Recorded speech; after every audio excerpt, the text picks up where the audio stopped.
7. So, no, is it day 7? Might be day 8. No, it's day 8. Oh my God. Last night's the first night I slept like more than 5 hours and really rested, I think. I was also around a lot of puppies.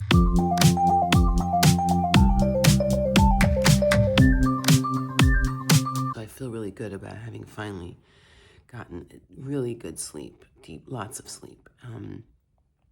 I just had to do a bunch of Googling to figure out how to get some of these settings refixed, because I think for the last certainly on my drive from Memphis, I clicked something and I screwed up all the shutter and the exposure and the tints, and so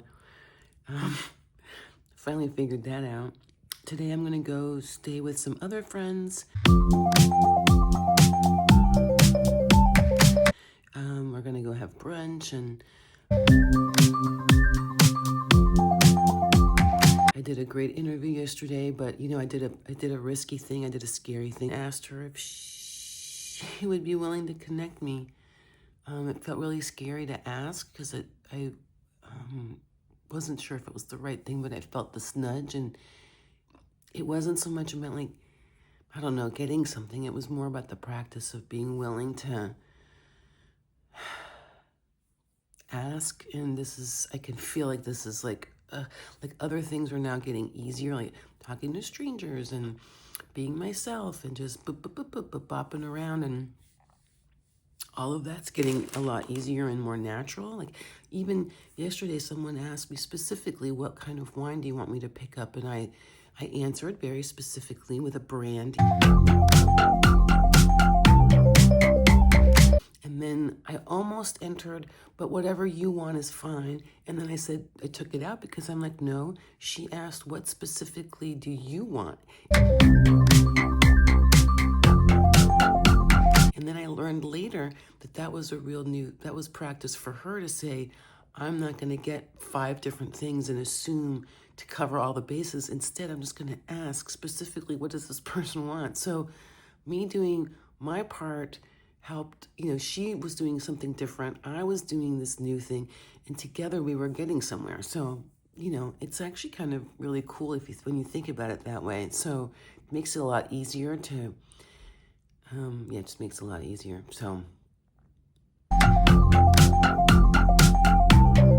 anyway, I'm feeling a little raw and hungover emotionally from having asked someone to would you be willing to give me that person's contact info, and so I could reach out, because if she's writing stories about women in midlife,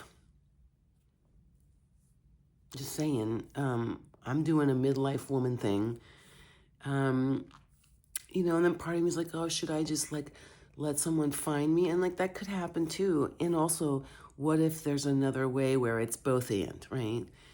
And maybe this is just practice for me to try and see how it feels to be the one to reach out. I don't know. I don't know what the right answers are.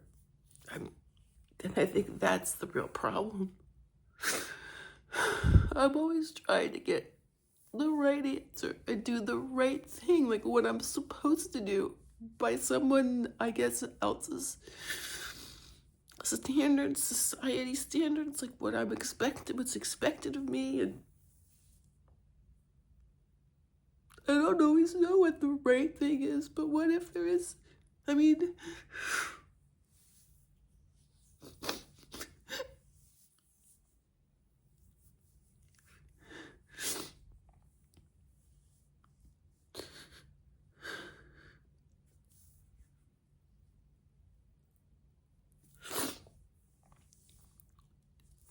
but I'm still always worried that I'm not doing the right thing and that I'm a bad girl.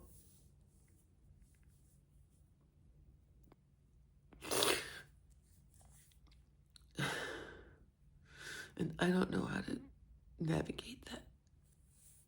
And so I'm always feeling like I'm doing something wrong.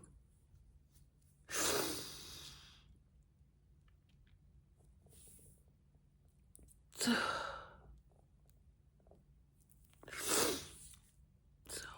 yeah. I'm gonna sit with that today. Give myself a break, but I don't feel like I deserve one. That's the truth. I don't feel like I deserve a break. I take them. Don't get me wrong, I take them, but part of me doesn't feel like I deserve them. So, yeah.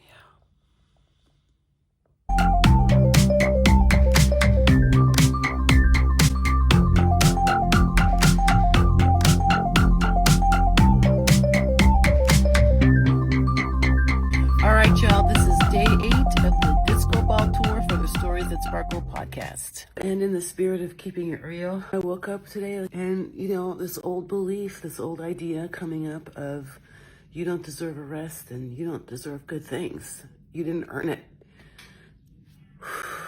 My third cup of coffee, although this one's decaf. So my mentor, whom I was staying with, gave me a tip/trick/assignment, which is to have a pad of sticky notes, which, by the way, I brought with me in my car, and to use my my glove compartment as a sort of repository for my fears. So when I get afraid, date it, put it down, throw it in there, and then, maybe in a couple of weeks, as I keep going on this tour, check in with those things and see how maybe they've been taken care of.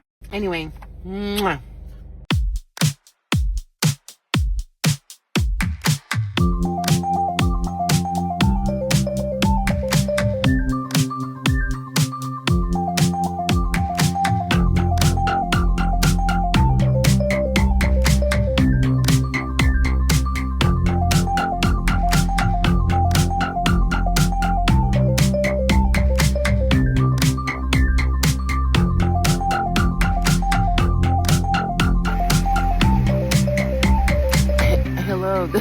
This is day 9 of the Stories That Sparkle podcast Discoball tour. I'm still in Dallas, and I'm drinking a homemade cappuccino.